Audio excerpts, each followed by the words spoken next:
ময়না,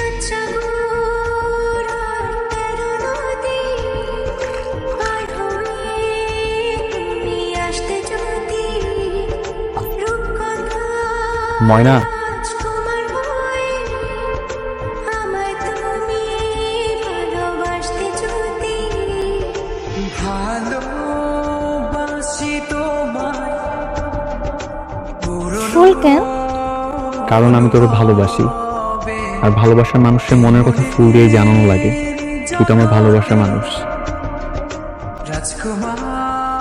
তার মানে এখন থেকে আমরা প্রেমিক প্রেমিকা? তাহলে এতদিন তো আমরা লুকাই লুকাই দেখা করতাম, বাথরুমে দেখা করতাম, এখন আমরা কই দেখা করুম? তুই চিন্তা করিস না, আজকে বাসায় গিয়ে বাবাকে আমি বলবো আমি তোর বিয়ে করতে চাই। বিয়ে করলে তার কোনো সমস্যা থাকবে না।